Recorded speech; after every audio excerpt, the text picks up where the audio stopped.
March 1ஆம் தேதி மதுரைக்கு வரும் பிரதமர் மோடியிடம் மெட்ரோ எங்கே, எய்ம்ஸ் மருத்துவமனை இன்னமும் வரவில்லையே ஏன் என கேட்க வேண்டும் என மதுரை மக்களுக்கு முதலமைச்சர் வலியுறுத்தல்.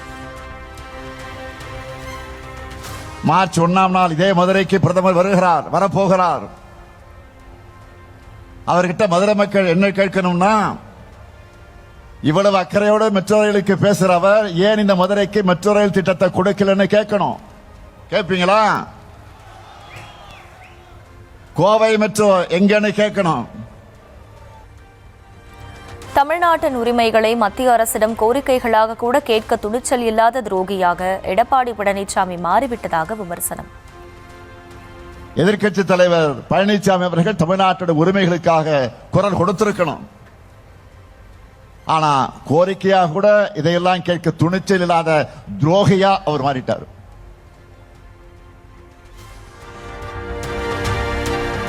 ரெய்டு மூலம் திமுக அமைச்சர்களுக்கு அழுத்தம் கொடுத்து ஆட்சிக்கு நெருக்கடி ஏற்படுத்துவதாக மத்திய பாஜக அரசு மீது முதல்வர் மு.க.ஸ்டாலின் குற்றச்சாட்டு. ஆட்சியே போனாலும் எந்த சித்து விளையாட்டுக்கும் அஞ்சாமல் திமுக ஒரு கை பார்க்கும் என திட்டவட்டம். நம்ம அமைச்சர்களுக்குத்தான் அதிக அளவில் அழுத்தம் கொடுக்கிறாங்க, ஆட்சிக்கு நெருக்கடி ஏற்படுத்தலாம்னு பார்க்கிறாங்க. எமர்ஜென்சியை பார்த்த இயக்க திமுக. அதனால உங்களுடைய இந்த சிபிஐ, இடி, ஐடி என எந்த சித்து விளையாட்டுக்கு நாங்க அஞ்ச மாட்டோம். அதுக்கு வேற ஆளை பாருங்க. என்னானாலும் சரி, நாங்க எழுந்து நிற்போம், ஒரு கை பார்ப்போம்.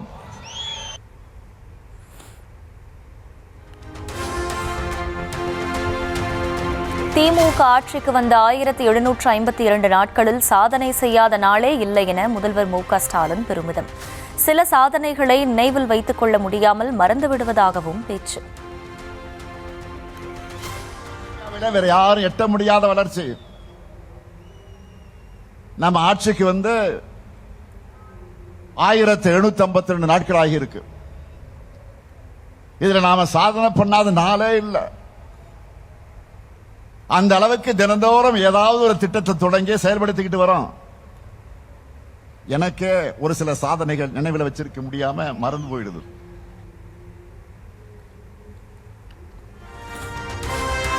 தமிழ்நாட்டில் எது கிடைக்குதோ இல்லையோ எல்லா இடத்திலும் கஞ்சா கிடைப்பதாக இபிஎஸ் குற்றச்சாட்டு. இளைஞர்கள், மாணவர்களை போதைக்கு அடிமையாக்கிய துரோகி முதலமைச்சர் என ஆவேசம். எங்கே பார்த்தாலும் போதை பொருள் விற்பனை நடக்குதுல்ல, உண்மைதானே? எது கிடைக்குதோ இல்லையோ கஞ்சா எல்லா இடத்துலையும் கிடைக்குது. இன்றைக்கு இளைஞர்களை, மாணவர்களை, பொதுமக்களுக்கு போதைக்கு அடிமையாக்கிய துரோகி திரு ஸ்டாலின் அவர்கள்.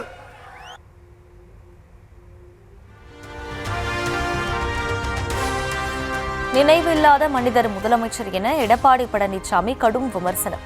சில சாதனைகள் நினைவில் இல்லாமல் மறந்துவிடுவதாக முதலமைச்சர் பேசியதற்கு பதிலடி.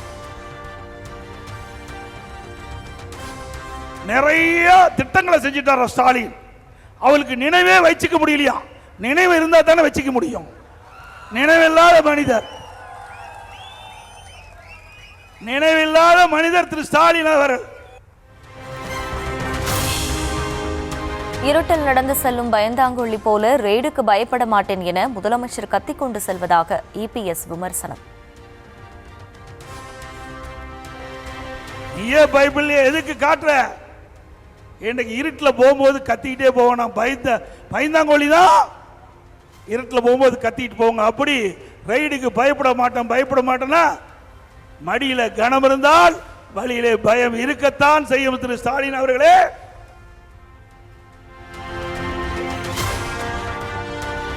அமைச்சர் நேரு மீதான வழக்கை சந்திக்க தில்லு திராணி தெம்பு இருக்கிறதா என திமுகவினருக்கு சவால். நீதிமன்றத்தில் சந்தி.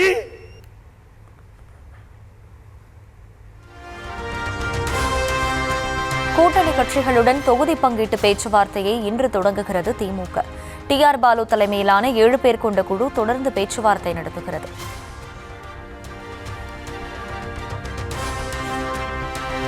திமுக கூட்டணியில் தொகுதி பங்கீட்டு பேச்சுவார்த்தைக்கு இந்திய யூனியன் முஸ்லிம் லீக் கட்சிக்கு முதல் அழைப்பு. அண்ணா அறிவாலயத்தில் இரு கட்சிகளின் பிரதிநிதிகளும் கலந்து பேசி முடிவெடுக்கின்றனர்.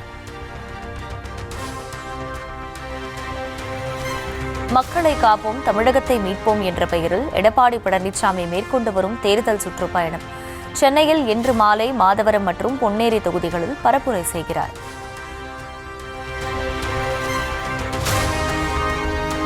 மற்ற மொழிகளின் துணையின்றி தனித்து இயங்கும் ஆற்றல் பெற்றது தமிழ் மொழி என உதயநிதி ஸ்டாலின் பேச்சு. தமிழ்நாட்டில் மட்டும் ஹிந்தி எதிர்ப்பு ஏன் என்பதற்கு விளக்கம். இந்தியாவில் இருக்கக்கூடிய மற்ற மாநிலங்கள்லாம் ஹிந்தியை ஏத்துக்குச்சு, ஆனா தமிழ்நாடு மட்டும் ஏன் இன்னும் எழுத்துக்கிட்டு இருக்கு அப்படின்னு தொடர்ந்து கேட்டுக்கிட்டு இருக்கிறாங்க. அவங்களுக்கெல்லாம் நான் சொல்ல விரும்புகின்ற ஒரே பதில் இதுதான். மற்ற மொழிகளுடைய துணை இல்லாம, கலப்பு இல்லாம தனிச்சு இயங்குற ஆற்றல் தமிழ் மொழிக்கு நிச்சயம் எப்பொழுதுமே உண்டு. அதைத்தான் கால்டுவெல் சொன்னார். அதையொட்டி மறைமலையாடிகள், தேவநேய பாவனர் போன்றவர்களும் சொன்னாங்க. திருச்சி மாவட்டம் ஆலம்பட்டி புதூரில் சீமான் தலைமையில் நாம் தமிழர் கட்சி மாநாடு கோலாகலம்.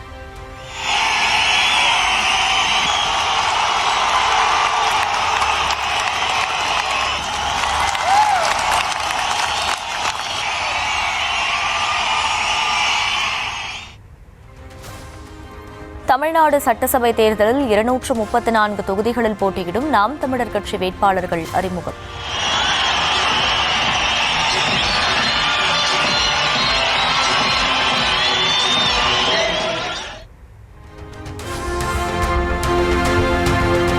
காரைக்குடி சட்டமன்ற தொகுதியில் நாம் தமிழர் கட்சியின் ஒருங்கிணைப்பாளர் சீமான் போட்டி. 1000 விளக்கில் திரைப்பட இயக்குநர் களஞ்சியம், வேதாரண்யத்தில் இடும்பாவனம் கார்த்திக், மேட்டூர் தொகுதியில் வீரப்பனின் மகள் வித்யாராணி போட்டியிடுவதாக அறிவிப்பு. திரைப்பட இயக்குனர் சோழன் மு. களஞ்சியம் அவர்கள் போட்டியிடுகிறார். வேதாரண்யம் சட்டமன்ற தொகுதியின் வெற்றி வேட்பாளர்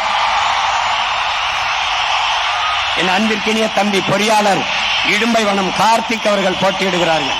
சேலம் மாவட்டம் மேட்டூர் சட்டமன்ற தொகுதியின் வெற்றி வேட்பாளர், மேட்டூர் சட்டமன்ற தொகுதியிலே வெற்றி வேட்பாளராக வழக்குரைஞர் வித்யாராணி வீரப்பன் அவர்கள் போட்டியிடுகிறார்கள்.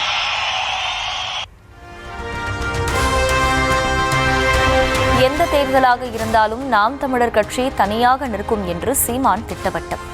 அடுத்தவன் தோள் மீது ஏறி நின்று நான் உயர்ந்தவன் என காட்டுபவர்கள் அல்ல நாங்கள் என பேச்சு. 5வது முறையாக ஒரு அரசியல் கட்சி எந்த சமரசம் செய்து சீட்டுக்கும் நோட்டுக்கும் பேரம் பேசாது தனித்து நின்று தேர்தல் களத்திலே நிற்கிறது என்றால் அது இந்திய துணை கண்டத்திலே நாம் தமிழர் கட்சி மட்டும்தான். தாழ்த்தி கொண்டு வளைந்து கொள்கையை தளர்த்தி பெறுகிற வெற்றியை விட சமரசம் இல்லாது வளையாது நெளியாது இருக்கிற தோல்வியே மேன்மையானது என்கிறான். அடுத்தவன் தோல் மீது ஏறி நின்று நான் உயரமானவன் என்று காட்டுவதை விட தனித்து நின்று உண்மையான உயரத்தை காட்டுவது மேன்மையானது.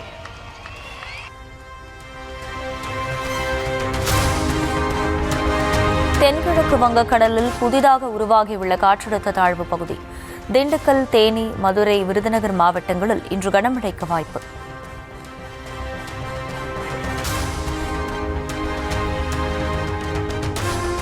சென்னை பெசன்ட் நகர் எலியட்ஸ் கடற்கரையை சுற்றி 27 அதிநவீன கண்காணிப்பு கேமராக்கள். சமூக விரோத செயல்களை தடுக்கவும் பொதுமக்களின் பாதுகாப்பை உறுதி செய்யவும் ஏற்பாடு.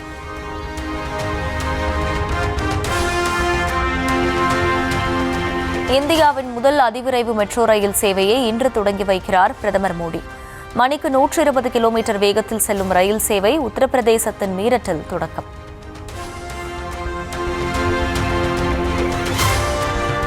பிரேசில் அதிபர் பிரதமர் மோடி பேச்சுவார்த்தைக்கு பின் 3 துறைகளில் முக்கிய ஒப்பந்தங்கள் கையெழுத்து. அடுத்த 5 ஆண்டுகளில் வர்த்தகத்தை 1,81,000 கோடி ரூபாயாக உயர்த்த இலக்கு நிர்ணயம்.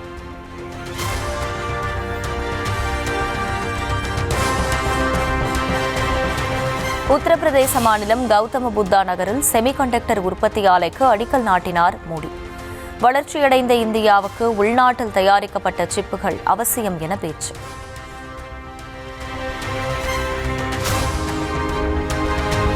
கேரளா, மத்திய பிரதேசம், ராஜஸ்தான் உள்ளிட்ட 6 மாநிலங்களில் எஸ்ஐஆர் பணிகள் நிறைவு.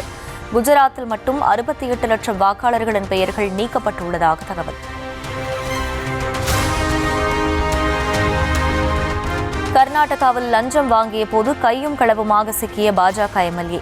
வேளாண் பணிக்கான ஒப்புதலுக்காக 5 லட்சம் ரூபாயை பெற்றபோது லோக் ஆயுக்தா போலீசார் பிடித்தனர்.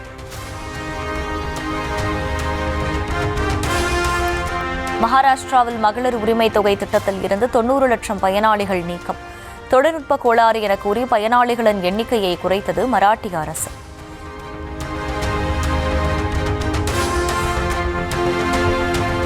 உத்தரப்பிரதேசத்தில் ஒரே குடும்பத்தைச் சேர்ந்த 5 பேர் வீட்டில் சடலமாக மீட்பு.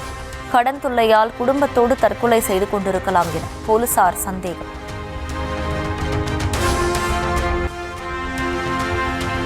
உலக நாடுகள் மீது ட்ரம்ப் விதித்த வரியை ரத்து செய்த நீதிமன்ற தீர்ப்புக்கு பிரான்ஸ் அதிபர் மேக்ரான் வரவேற்பு. பொருளாதார நவீனமயமாக்கலை சுட்டிக்காட்டி உலக நாடுகளுக்கு அழைப்பு. உலகளாவிய வரி விகிதத்தை 10 இருந்து 15% உயர்த்தினார் அமெரிக்க அதிபர் ட்ரம்ப். அமெரிக்க உச்சநீதிமன்ற உத்தரவால் ஏற்பட்ட பின்னடைவை சமாளிக்கும் வகையில் புதிய அறிவிப்பு.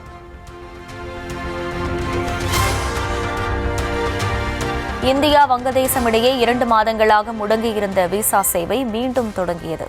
புதிய அரசு பொறுப்பேற்ற பின் இந்தியாவுடன் சுமூக உறவை கடைபிடிக்க வங்கதேச பிரதமர் தாரிக் ரஹ்மான் முடிவு.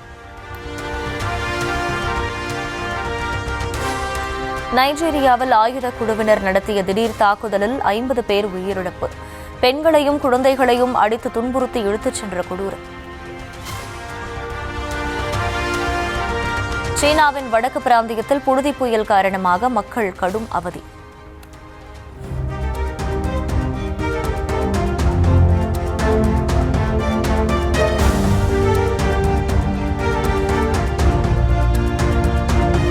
சுற்றுலா தலங்கள் மூடல், புத்தாண்டு கொண்டாட்டங்கள் ரத்து.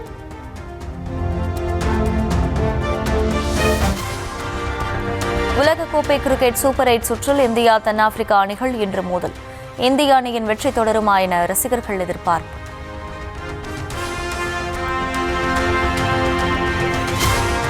சூப்பர் 8 சுற்றின் 2வது போட்டியில் இங்கிலாந்து, இலங்கை அணிகள் இன்று பல பரீட்சை. சொந்த மண்ணில் வெற்றி பெற முனைப்பு காட்டும் இலங்கை அணி வீரர்கள்.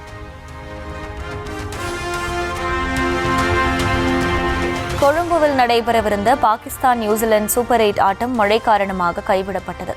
மழை நீடித்ததால் போட்டி ரத்து செய்யப்பட்டு இரு அணிகளுக்கும் தலா 1 புள்ளி பகிர்ந்தளிப்பு. நீண்ட நாள் காதலியை கரம் பிடித்தார் இந்திய கிரிக்கெட் அணியின் முன்னாள் வீரர் ஷிகர் தவான். உறவினர்கள், நண்பர்கள் சூழ டெல்லியில் திருமணம்.